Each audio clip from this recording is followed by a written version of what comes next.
एक old man और एक यंग लड़की ये दोनों बाथरूम में फंस जाते हैं। ओल्ड मैन एक जर्नलिस्ट था और उसकी इंटरव्यू ये लड़की लेना चाहती थी, पर उसके इंटेंशन कुछ अलग ही थे। हेलो फ्रेंड्स, आज मैं आपको मैड्रिड 1987 या 2011 की एक फ्रेंच मूवी एक्सप्लेन करने वाला हूँ। ये kind of hang out movie है, तो इसके कन्वर्सेशन को आप रिलैक्स कर कुछ खाते हुए एंजॉय कर सकते हो। तो बिना किसी देरी के एक्सप्लेनेशन स्टार्ट करते हैं। मूवी स्टार्ट होती है और हम हमारे मेन कैरेक्टर को, जिसका नाम है मिगेल, इसे एक होटल में राइट करता देख सकते हैं। ये न्यूज़पेपर के लिए राइट करते हैं और ये बहुत ही फेमस राइटर है। आज उसे मिलने के लिए एक लड़की आई जो हमारी और एक मेन कैरेक्टर है, इसका नाम है एंजेला। एंजेला आज मिगेल का इंटरव्यू लेना चाहती थी, वो भी अच्छे से राइट करना चाहती है, एक अच्छी जर्नलिस्ट बनना चाहती है। मिगेल एंजेला को कुछ ऑर्डर वगैरह करने के लिए कहता है। उसने बहुत पहले एक आदमी के बारे में आर्टिकल लिखा था, उसके बारे में वो बात कर रहा था। वो कहता है मैंने उसके बारे में आर्टिकल लिखा, पर इसके बाद ही उसकी डेथ हो गई थी, तो हमने वो पब्लिश नहीं किया। वो और उसका पब्लिशर ये बहुत ही क्लोज थे। एंजेला पूछती है कि ऑफिस में सबसे तुम क्लोज थे। मिगेल कहता है एक जगह पर अगर तुम 25 ईयर्स तक काम करो तो सिर्फ एक दूसरे को मारना ही बाकी रहता है। मिगेल बहुत ही स्ट्रेट फॉरवर्ड, उसे जो चाहिए होता है इसके बारे में वो बोल देता है, इस टाइप का कैरेक्टर है। एंजेला ने कोका कोला ऑर्डर किया था, इसकी एक सिप उसने उससे मांग ली। मिगेल को डॉक्टर ने कोका कोला, टोबैको इस तरीके की चीजें खाने के लिए मना किया है, पर फिर भी वो मानता नहीं। वो एक ही टाइम पर स्मोकिंग भी करता है, कोका कोला भी पीता है और टोबैको भी खाता है। उसे लगता है कि अगर इस तरीके से उसकी डेथ हो जाए तो इसका ब्लेम ये सारी चीजों में इक्वली डिस्ट्रीब्यूट हो जाएगा। एंजेला ने अपनी राइटिंग मिगेल को दिखाने के लिए लाई हुई थी, जो मिगेल को इतनी ज्यादा पसंद नहीं आती। वो कहता है तुम्हारा आर्टिकल बहुत ज्यादा लॉन्ग है, अगर तुम्हें पब्लिश होना है तो ये जरा शॉर्ट होना चाहिए। एंजेला ने मिगेल की राइटिंग स्टाइल भी कॉपी की थी, तो कहता है तुम्हारी राइटिंग स्टाइल जरा यूनिक होनी चाहिए, तुम्हारे वर्ड्स लोगों को पिंच करने चाहिए, तभी आर्टिकल परफेक्ट बनता है। राइट कैसे करना है ये कोई भी सिखा नहीं सकता, ये अंदर से आना चाहिए। यही रीजन था एंजेला ने अपने कॉलेज में राइटिंग के कोई भी लेसन लिए नहीं थे, क्योंकि ये सिखाया नहीं जा सकता। बात करते वक्त मिगेल ने एंजेला को अपने पास बुला लिया था। मिगेल एंजेला को अपने कोट से चाबी निकालने के लिए कहता है। वो कहता है एक मेरे पेंटर फ्रेंड की है जो वीकेंड के लिए बाहर गया हुआ है, तुम्हें कॉल करने से पहले मैंने चाबी उससे ले ली थी, इसके बाद मैंने मेरा लक ट्राई किया। मिगेल एंजेला को अपने साथ वहां लेकर जाना चाहता था। वो उसे कहता है इंटरव्यू लेते वक्त हमारे बीच कोई भी डिस्ट्रैक्शन नहीं आना चाहिए। ये वहां पर पहुंचे, मिगेल एंजेला को टी वगैरह देता है। यहाँ पर अलग अलग पेंटिंग्स पड़ी हुई थी, तो मिगेल कहता है पेंटिंग ये आर्ट फॉर्म मुझे बहुत अच्छा लगता है। जब आप पेंटिंग करते हो उसके बाद भी कलर्स को स्मेल कर पाते हो, फिजिकली इसे एंजॉय कर पाते हो, पर राइटिंग का उस तरीके से कुछ भी नहीं है। एंजेला ने ग्लासेस लगाए थे तो उसने वो निकाल लिया, उसके बाद उसे किस कर लेता है।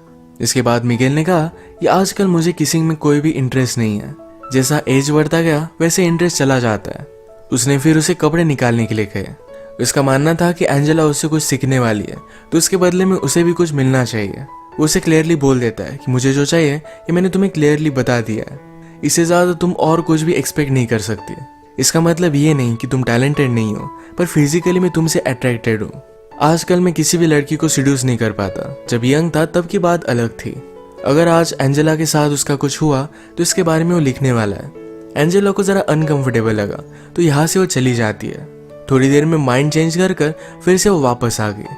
उसने अपने कपड़े निकाले। मिगेल ने अपने फ्रेंड की कलर लेकर उसके बॉडी पर वो ड्रॉ करता है। इनके बीच में अब तक फिजिकली कुछ भी नहीं हुआ। इसके बाद एंजेला शावर लेने के लिए चली जाती है। मिगेल भी उसके पीछे पीछे आया। उसने डोर लॉक किया, वो भी शावर लेता है। शावर लेने के बाद एंजेला ने कहा कि अब मुझे यहाँ से जाना है, ये सब वो नहीं कर सकती। मिगेल को ये बात सुनकर बुरा लगा, पर एंजेला जब यहाँ से जा रही थी तो बाथरूम का डोर ही ओपन नहीं होता। ये डोर खराब था, पर मिगेल का फ्रेंड उसे बताना भूल गया था। एंजेला इसे खोलने का बहुत ट्राई करती है। मिगेल ने भी ट्राई किया, पर दोनों से खुल नहीं पाता। एंजेला बाथरूम की छोटी सी खिड़की से हेल्प मांगने की कोशिश करती है, पर मिगेल ने उसे कहा कि प्लीज ऐसा कुछ भी मत करो, अगर हम दोनों एक साथ पकड़े गए तो तमाशा हो जाएगा। वो एक फेमस राइटर है, तो स्कैंडल भी बन सकता है। मिगेल ने कहा कि मेरा फ्रेंड 2 दिन तक वापस नहीं आएगा, इतने टाइम में उसकी वाइफ पुलिस को कॉल कर देगी। एंजेला कहती कि मेरे पेरेंट्स उससे पहले ही जरा ज्यादा वरीड हो जाएंगे। ये इन दोनों के लिए प्रॉब्लम थे, तो फिर से खिड़की से आवाज लगाने लग जाते हैं, पर इन्हें कोई भी सुन नहीं पा रहा था। मिगेल कहता है हमारी सिचुएशन बहुत ही अजीब है, एक तो कॉमेडी हो सकती है या फिर ट्रेजेडी। एंजेला ने कहा कि अगर हम सेफली यहाँ से निकल गए तो एक कॉमेडी होगी, अगर मेरे पेरेंट्स को पता चल गया तो एक ट्रेजेडी में कन्वर्ट हो जाएगी। मिगेल पूछता है कि तुम्हारे फादर क्या करते हैं। एंजेला ने कहा कि वो मिलिट्री में है, उनका नाम उसने उसे बताया, तो मिगेल उन्हें जानता था। एंजेला की बड़ी सिस्टर को भी वो जानता है, उन दोनों में 17 ईयर्स का डिफरेंस है। मिगेल कहता है कि जब वो एक्टिंग क्लास में थी तो हम दोनों फ्रेंड्स हुआ करते थे। वो एक्चुअल में उसे लाइक करता था, पर उन दोनों के बीच में कुछ भी नहीं हुआ। मिगेल बहुत ही वरीड था कि उसकी वाइफ पुलिस को बुला लेगी। उसे एक राइटर की स्टोरी याद आई। राइटर हमेशा अपनी वाइफ पर चीट करता था। एक दिन वो घर पर ही नहीं आया। उसकी वाइफ को पता था कि वो किसी और लड़की के साथ है, फिर भी उसने पुलिस को कॉल कर दिया। कहा कि टेररिस्ट लोगों ने मेरे हस्बैंड को किडनैप कर लिया है। जब वो राइटर नेक्स्ट दिन उठा तो अपने आप को उसने डायरेक्टली न्यूज़ पर पाया। ये सब बहुत ही फनी बन गया था। उसकी वाइफ ने उसे एक लेसन टीच करने के लिए ये सब किया था। मिगेल कहता है कि तुम्हारी डैड और सिस्टर में कभी भी बनती नहीं थी, वो हमेशा फाइट करते थे। एंजेला ने कहा कि वो अब भी करते हैं। एक्चुअली एंजेला ने अपनी सिस्टर से ही मिगेल का नंबर लिया था। मिगेल कहता है एक बार मैंने उसे बताया था कि मैं उसे लाइक करता हूँ, पर उसने मुझे रिजेक्ट कर दिया था।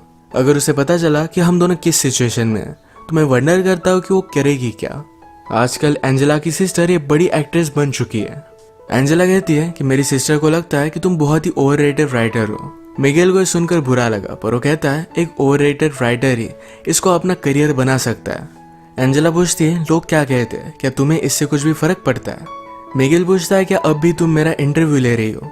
मैं तुम्हें सब आंसर्स दूंगा, पर ये इंटरव्यू किस तरीके से एंड होती है इस पर ही डिपेंड करेगा। वो उसे टच करने वाला था, पर एंजेला उसे दूर जाकर बैठी। एंजेला कहती है तुम्हारे नॉवेल्स बहुत ही अजीब तरीके से थे, पर फिर भी उन्हें बहुत सारे अवार्ड्स वगैरह मिले हैं। मिगेल कहता है नॉवेल लिखते हो लोग बहुत ही ज्यादा टाइम लेते हैं, मैंने इसे प्रोफेशनली लिखा था। हर रोज में कुछ टारगेट रखकर इसे कंप्लीट कर ही डालता था। मिगेल एंजेला से कहता है कि फिर से ट्राई कर देखो, तुम्हारी आवाज सुनकर तुम्हें हेल्प करने के लिए कोई भी आदमी आ सकता है। सुंदर लड़की देखी नहीं और हर आदमी उसे हेल्प करना चाहता है। आवाज देने के बाद भी उसे कोई भी सुन नहीं रहा था। मिगेल फिर से एंजेला के पास आ गया। उसे कहती है मुझे सिर्फ यहाँ से जाना है, उसके साथ कुछ भी नहीं करना चाहती। एंजेला फिर से डोर को ओपन करने की कोशिश करती है। मिगेल कहता है कि जब आप यंग होते हो तो लगता है कि इस लाइफ में कुछ पॉइंट है, वो अपनी लाइफ कुछ अलग तरीके से जी लेंगे, पर बाद में पता चलता है कि लाइफ में बहुत सारी चीजें पॉइंटलेस थी। इसमें कोई भी मीनिंग नहीं था। हर एक की कोई ना कोई तो प्रायोरिटी होती है। मिगेल एंजेला से पूछता है कि आज सैटरडे है, अगर तुम घर पर होती तो क्या करती, क्या अपने फ्रेंड्स के साथ बाहर जाती। एंजेला को ये सब चीजें पसंद नहीं है। वो कहती है कि मैं बुक्स रीड करती। मिगेल को जो बुक्स पसंद है यही एंजेला ने भी पढ़ी हुई है, पर मिगेल कहता है हम दोनों के व्यूज इस पर बहुत ही अलग अलग होंगे, जैसे कि क्लासिकल म्यूजिक और एक रॉक बैंड में डिफरेंस होता है। मिगेल ने फिर यही टॉयलेट किया। वो कहता है प्यार के बारे में लोगों ने बहुत सारी चीजें लिखी है, पर बाकी चीजों के बारे में कोई भी नहीं लिखता। ये लोगों को ज्यादा रेजोनेट करती है। अपने राइटिंग में इन चीजों का तुम्हें ध्यान रखना चाहिए। मिगेल अब फ्रस्ट्रेटेड हो रहा था। वो कहता है हम दोनों यहाँ है, हम दोनों में एक टेंशन है, अगर हम कुछ भी नहीं करते तो टेंशन बढ़ता जाएगा। सब कुछ हो जाने के बाद शायद हम एक दूसरे को डिजायर नहीं करेंगे, पर फिर भी अट्रैक्शन बहुत ही इंपॉर्टेंट है। मिगेल भी अब जल्दी से जल्दी यहाँ से निकलना चाहता था। उसे बुरा लगता है कि वो सोच क्या रहा था। वो एक ओल्ड मैन है, कोई भी यंग लड़की उसके साथ इंटीमेट नहीं हो सकती। वो कहता है कि मेरी वाइफ को मैं बहुत प्यार करता हूँ, पर फिर भी कभी कभी आपको आइसोलेशन की जरूरत होती है। हम दोनों यहाँ पर इस तरीके से एक साथ है, अगर हमारे बीच में कुछ भी नहीं हुआ, पर फिर भी लोगों को लगेगा कि कुछ ना कुछ तो हुआ है। ये उसे एक ट्रेजेडी की तरह लगता है। एंजेला फिर उसके पास आ गई और ये दोनों इंटीमेट हो जाते हैं। इसके बाद एंजेला को थोड़ी सी भूख लगी थी। इस पर मिगेल कहता है मूवीज में मुझे लोगों को कुछ ना कुछ खाते देखना अच्छा लगता है। उसने अभी अभी एक एक्शन मूवी देखी थी जो बहुत ही फास्ट थी, पर अचानक से उसमें एक आदमी का खाना खाते हुए सीन आ गया। उसे लगता है कि उस सीन में एक पीस था, एक रियलिटी थी। वो बताता है ये राइटिंग भी इसी तरीके से होती है, जिस तरीके से जो भी फैक्ट्स है हमें उस तरीके से बताने चाहिए। जितना आप रियल लिखोगे उतना ही लोगों को अच्छा लगेगा। एंजेला अपनी राइटिंग से वर्ल्ड चेंज करना चाहती थी, पर मिगेल कहता है वैसा कुछ भी नहीं होता। तुम सिर्फ लोगों के लिए अच्छा लिखने का ट्राई कर सकते हो, बाकी कुछ भी तुम्हारे हाथ में नहीं। मिगेल के व्यू से बहुत सारे निगेटिव होते हैं।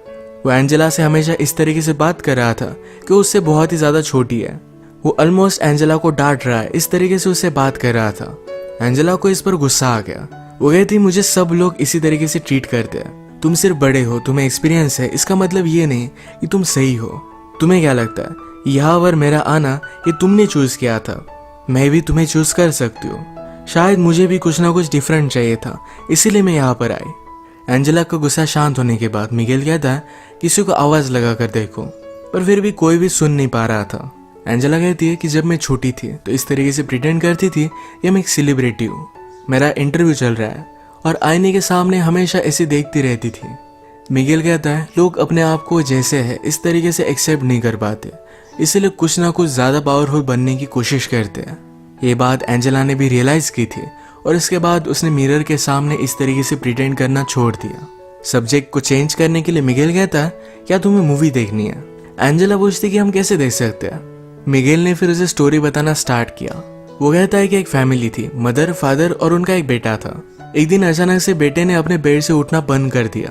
पहले तो पेरेंट्स को लगा था कि शायद स्कूल नहीं जाना चाहता, तो उसने साइकोलॉजिस्ट से उसकी बात करवाई, पर फिर भी बेटा मानने नहीं वाला था। साइकोलॉजिस्ट ने पेरेंट्स से कहा कि इस तरीके से आप प्रिटेंड कीजिए कि सब कुछ चीज़ें बहुत ही नॉर्मल है। बहुत दिन बीतते गए पर फिर भी वो अपने बेड से उठा ही नहीं। फादर और मदर ने फिर डिसाइड किया कि हम इसे लेकर कहीं वैकेशन पर जाएंगे।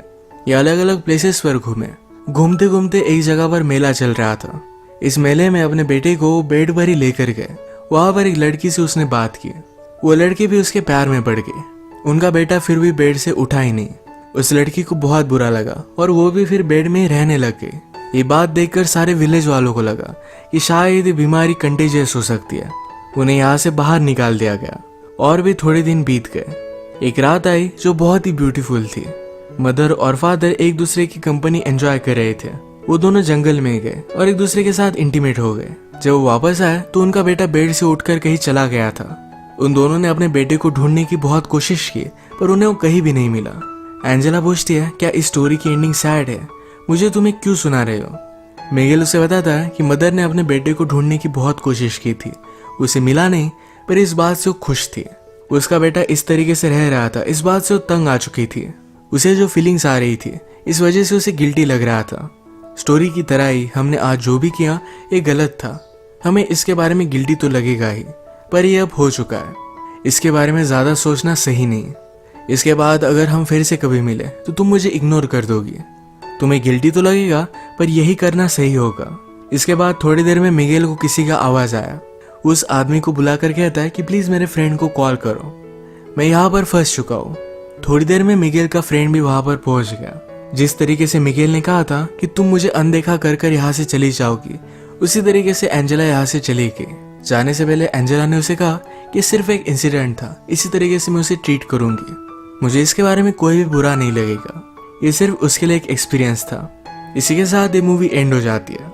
अगर हम इस तरीके की हैंगआउट मूवीज देखें तो इसमें सिर्फ कैरेक्टर को और भी ज़्यादा जान देना, उनके साथ कन्वर्सेशन एंजॉय करना, यही सिर्फ एक पॉइंट होता है। तो इसी टाइप की आज की हमारी मूवी थी। अगर आपको एक्सप्लेनेशन अच्छा लगा तो प्लीज़ इसे लाइक और कमेंट ज़रूर कर दीजिएगा। मैं बहुत सारी मूवीज़ लेकर आता रहता हूँ, तो प्लीज़ इस चैनल को सब्सक्राइब कर दीजिए और बेल नोटिफिकेशन आइकन दबाना मत भूलिएगा। हम फिर से मिलेंगे और एक नई मूवी के साथ। तब तक के लिए थैंक यू और आप अपने आप का ख्याल रखिए।